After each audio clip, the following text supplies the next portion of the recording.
मैं doctor Daljit astrology research centre Hoshiarpur से।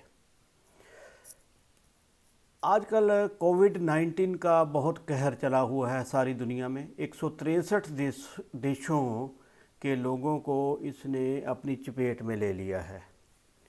तो आज बात करेंगे कि उस परम शक्तिमान परमेश्वर की जब जब कुदरत में कोई उल्लंघना होती है, लोग ज़्यादा उसको छेड़छाड़ करते हैं कुदरत के साथ, तो क्या प्रभाव पड़ता है, महामारी क्यों आती हैं। तो महामारी के बारे में ही बात आज मैं करूंगा आपसे कि जैसे दुनिया में कई बार महामारियों का प्रकोप हुआ है और 2019 में एक शोध हुई, रिसर्च हुई, जिसमें कि ये पाया गया कि 16वीं और 17वीं शताब्दी में अमेरिका के अंदर महामारियों के कारण तकरीबन 56 मिलियन लोग जो हैं उनकी मृत्यु हुई। तो इसका कारण उन्होंने बताया कि सब्जियां उगाने के लिए, फल उगाने के लिए जो नेचुरल कुदरती तौर पर जो धरती थी उसको उन्होंने उनके साथ छेड़छाड़ की। जैसे पहाड़ों को प्लेन करना शुरू कर दिया, या वो जहाँ पर नेचुरल कोई चीज़ें उगी हुई थी उसको आर्टिफिशियल चीज़ों में लगाना शुरू कर दिया। आजकल भी आप देखते हैं कि बहुत सारे हाइब्रिड चीज़ें आ गई हैं। हर एक चीज़ जो है हाइब्रिड है। जो पहले खरबूजा था, जो पहले आम था, उसकी कितनी वैरायटी आ गई हैं। तो ये कुदरत के साथ मेरे हिसाब से छेड़छाड़ है, जिस कारण महामारियाँ आती हैं। तो सबसे पहले बात करें कि 11वीं शताब्दी से ये शुरू हुआ महामारियों का। मैं जो मैंने स्टडी की है कि इसमें 11वीं शताब्दी में लेप्रोसी या कोढ़ की बीमारी जो है उसका पैंडेमिक जो एक देश से दूसरे देश में चला जाता है, वो प्रकोप जो है, वो रोग जो हैं वो शुरू हो गए। उसके बाद 1350 में द ब्लैक डेथ को दुनिया में प्लेग, दुनिया में का तीसरा हिस्सा जो था पॉपुलेशन का, उसकी डेथ हो गई। क्योंकि ये उन लोगों का ये सोचना था ये परमात्मा के द्वारा दी गई हमें सज़ा है, क्योंकि हम परमात्मा के नियमों का पालन नहीं करते। तो उसके बाद अगर देखें तो 1492 ईस्वी में द कोलंबियन जो बीमारी हुई स्मॉल पॉक्स की, मीज़ल्स की, जो कि 1520 तक रही और इसने भी बहुत तबाही मचाई। तो इसके बाद 1665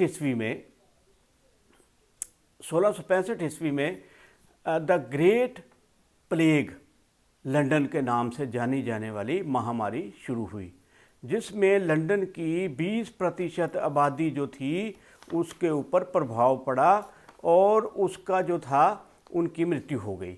1817 में अगर देखें, 1817 ईस्वी में कोलरा के कारण, हैजा के कारण जो सारी दुनिया में आंतों की बीमारी से शुरू हुई, इंडिया में भी 3 मिलियन लोगों की मृत्यु हुई। Spain, Africa, Indonesia, China, Japan, Italy, Germany और अमेरिका में लगभग 1,50,000 लोगों की मृत्यु यहाँ पर हुई। उसके बाद 1835 में तीसरी प्लेग महामारी जो है वो शुरू हुई, और जिसमें चाइना से शुरू हुई। चाइना से ही बहुत सारी बीमारियाँ शुरू हुई। उसके बाद हांगकांग इसकी चपेट में आ गया। 1860 में इस बीमारी से मरने वालों की संख्या जो है 15 मिलियन हो गई। इसके बाद 1875 में जो फिजी से शुरू हुई, जिसको कि मीज़ल्स की बीमारी कहते थे, उसमें भी बहुत लोगों की जान गई।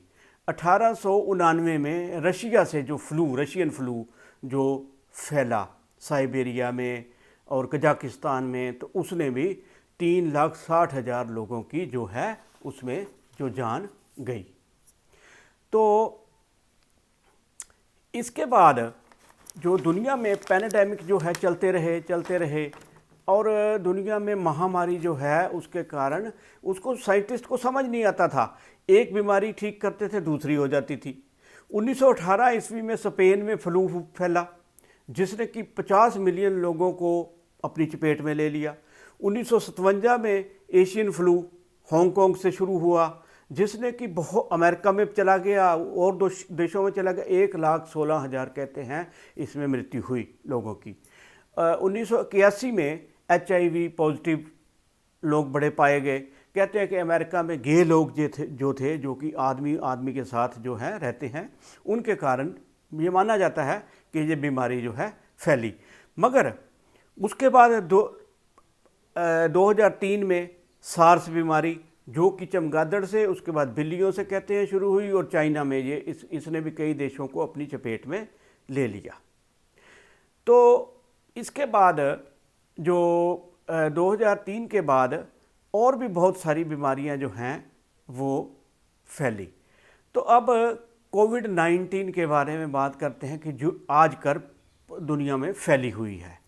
तो इसने 163 देशों को अपने कब्जे में किया हुआ है, ज़्यादातर बाकी मुल्कों में थोड़ा कम है। तो 11 मार्च 2020 को जो WHO है उसने घोषित किया कि ये एक महामारी है। तो ये महामारी ने क्या किया कि हम देख रहे हैं सब लोग कि इसने सारी दुनिया के कार्य बंद कर दिए, काम जो है बंद हो गए। हवाई जहाज़ बंद हो गए, रेलें बंद हो गई, बसें बंद हो गई, कोई भी मॉल बड़े बड़े जो चल रहे थे वो काफ़ी उनके ऊपर प्रभाव पड़ा। लोग जो हैं एक दूसरे से डरने लग गए, क्योंकि वो मिल नहीं सकते किसी को, आपस में किसी के साथ बैठ नहीं सकते बिल्कुल नज़दीक, क्योंकि इस बीमारी का इतना प्रकोप और इतना डर पैदा हो गया कि लोग जो हैं बहुत सहम से गए। और आपने एक बात नोट की कि सर्वशक्तिमान परमात्मा जो है उसके आगे सब झुक गए। उसकी बनाई हुई चीज़ों में कोई छेड़छाड़ नहीं हुई, मगर इंसान की बनाई हुई चीज़ें, मशीनरी थी या और चीज़ें थी जिसमें काफ़ी प्रभाव पड़ा उसके ऊपर, और वो बंद हो गई या वो कम चलने लग गई या उनके ऊपर दुष्प्रभाव पड़ा। तो आपने देखा कि सूरज उसी समय से निकलता है, उसी समय से छुपता है, जिन देशों में भी है। चंद्रमा जो है अपनी रोशनी दे रहा है, सूरज गर्मी दे रहा है, और सितारे जो हैं, स्टार्स आसमान में चमक रहे हैं, उनमें कोई तब्दीली नहीं हुई, उनमें कोई छेड़छाड़ नहीं, उनमें कोई चेंज नहीं हुई।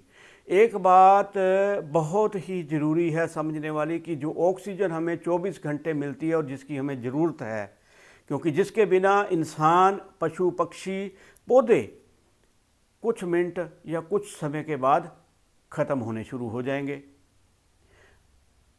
और वो ऑक्सीजन जो है 24 घंटे बग़ैर नागा, बग़ैर किसी ब्रेक के हमें मिल रही है। नाइट्रोजन मिल रही है, ऑक्सीजन मिल रही है, कार्बन डाइऑक्साइड है, ये गैसेस कोई ख़त्म नहीं हुई, क्योंकि ये उस परम शक्तिमान परमेश्वर की दी हुई चीज़ें हैं। इसके बाद देखें तो पृथ्वी अपना काम कर रही है, पेड़ पौधे पैदा हो रहे हैं, सब्जियां पैदा हो रही हैं, फल फ्रूट पैदा हो रहे हैं, ये अपना काम कर रहे हैं। पानी ख़त्म नहीं हुआ, पानी जो था, पानी अबाउट 60-70% जो है दुनिया में पानी, 75% तक, तो ये भी अपना काम अपना कर रहा है। तो इससे हमें पता लगता है कि परम पिता परमेश्वर की कुदरत में जब इंसान ज़्यादा छेड़छाड़ करता है, जैसे पहाड़ों को काट कर बना दिया, उसकी जितनी भी वेजिटेबल्स थी या फ्रूट्स थे उनको हाइब्रिड कर लिया, तो ये बहुत एक कारण है इन महामारियों का। इनसे बचाव के लिए अगर हम चाहते हैं कि इनसे बचाव हो, तो हमें कुदरत की तरफ मुड़ना पड़ेगा, उस परम पिता की शक्ति को मानना पड़ेगा कि उसने हमें पैदा किया है, क्योंकि इंसान आप पैदा नहीं हो सकता, उस परम पिता परमात्मा ने पैदा किया है। इसलिए उसकी भक्ति में लीन और उसकी जो इच्छाओं के विरुद्ध जो भी चलेगा, उस जो लीन रहेगा वो ठीक रहेगा, उसकी इच्छाओं के विरुद्ध जो चलेगा उसको नुकसान होगा। इसलिए मेरा यही संदेश है कि कुदरत से ज़्यादा छेड़छाड़ मत करिए, नहीं तो आने वाले समय में और नुकसान होगा। नमस्कार, सत श्री अकाल, आदाब।